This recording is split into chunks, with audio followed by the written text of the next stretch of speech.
I guess my view on all this is it doesn't really make sense for Bitcoin to be spent on anything. We come back to the fundamental issue.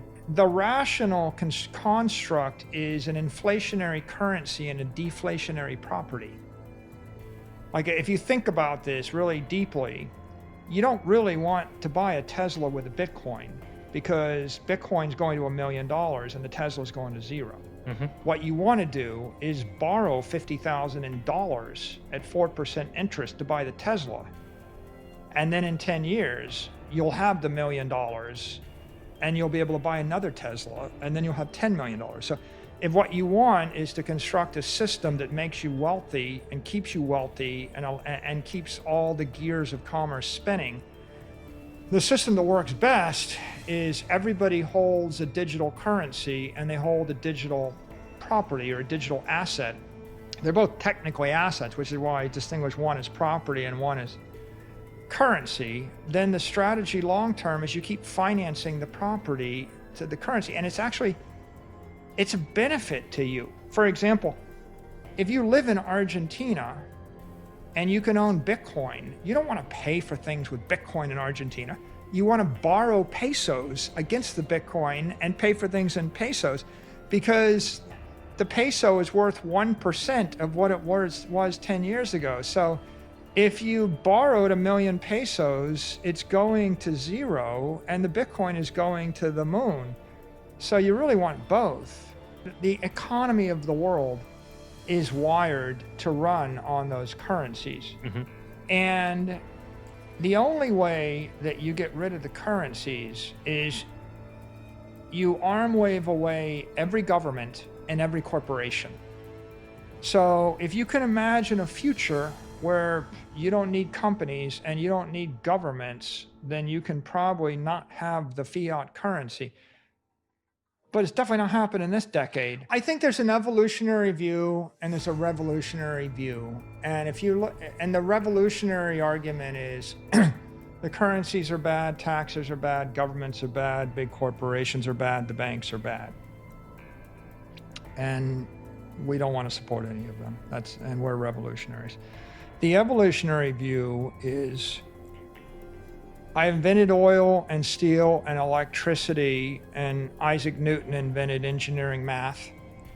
And is the world a better place with calculus, oil, steel, and electricity? And should we introduce it?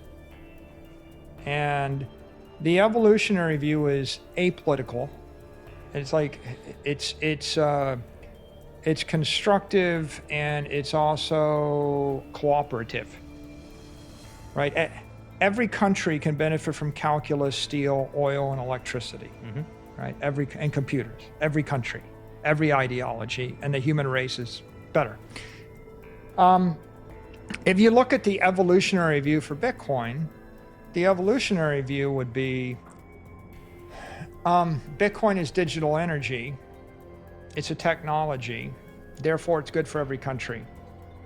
And Bitcoin is digital property, and it's a better balance sheet asset than cash or credit. So therefore, every company can and should buy Bitcoin. I'm not asking for Turkey to abandon their currency, or United States or Europe or Korea or Japan or Singapore or Malaysia to abandon their currency. I'm just, instead of telling them they have to abandon their sovereignty, right? And there's irony here, right? Like, people that are in favor of sovereignty want someone else to abandon their sovereignty, right?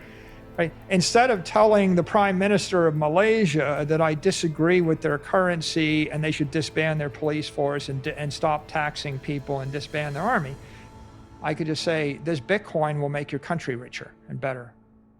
They want digital property at any scale, at the speed of light, friction-free to 8 billion mobile devices. And that is Bitcoin. And they want trillions of dollars of it, 10 trillion, 20 trillion, 100 trillion, 200 trillion. They want that. A lot of people don't know they want that. Well, I guess I would say 5 or 10% of the people know they want that. The other 90% don't know, but they'll figure it out. Saylor, the engineer, thinks what they really need is digital energy, and most people definitely don't get that, right? I think the entire 21st century economy needs digital energy, which means $500 trillion worth of digital energy moving at the speed of light, friction-free, from 8 billion devices across 100 million companies, no power loss, superconducting network. That's what I think. I don't think most people know they want that. I think a lot of people know they want digital property, but I think even more people want digital currency. So what you're looking at long-term is long-term, it's going to go up 3-4% a year, but that might be 30, 40, 50 years out. Twitter has a new CEO today. What will happen? Well, that's the risk, right? There's no CEO of Bitcoin. There's no CEO of gold. There's no CEO of S&P 500 asset class. There's no CEO of land in Texas.